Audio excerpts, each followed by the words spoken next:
शिवसेना, काँग्रेस व राष्ट्रवादी काँग्रेसच्या शासनानं महाराष्ट्रातील सर्वच विकास कामांना स्थगिती दिली। त्यामुळे राज्यातील सर्व विकास कामे ठप्प झाली आहे आणि तीच परिस्थिती अमरावती शहराची सुद्धा झाली असल्यानं शहरातील अनेक विकास कामांना ब्रेक बसला आहे। यामुळे शहरवासियांना अनेक समस्येचा सामना करावा लागत आहे। शहरातील अनेक रस्ते, नाल्या, उड्डाणपुलाची कामे बंद पडली आहे। त्यामुळे राज्य शासनाच्या या हुकुमशाहीच्या विरोधात भारतीय जनता पार्टीच्या वतीने राजकमल चौकात निदर्शने करण्यात आली।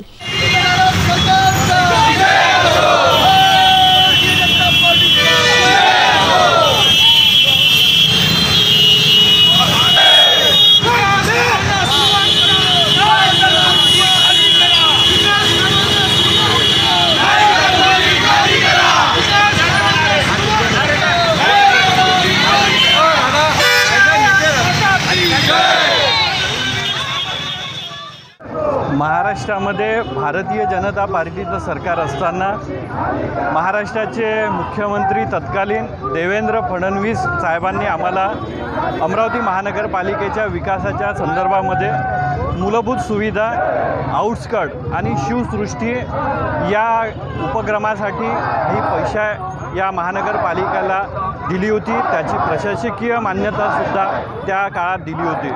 परंतु महाशिव आघाडीचं सरकार ज्यावेळेस स्थापन झालं त्यावेळेस या सरकारने या कामाला स्थगिती दिली होती।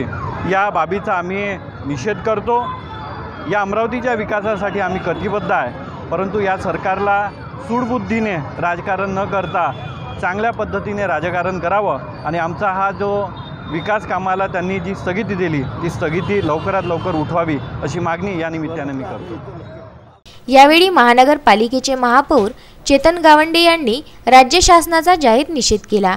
या आंदोलनात उपमहापौर कुसुम साहू, भाजपा शहराध्यक्ष जयंत डेहनकर, नगरसेवक तुषार भारतीय, किरण पातुरकर, शिवराय कुलकर्णी, बाळू भुयार, सुरेखा लुंगारे, चंदू भोमरे, अजय गोंडाने, सुनील काळे यांच्यासह असंख्य कार्यकर्ते उपस्थित होते।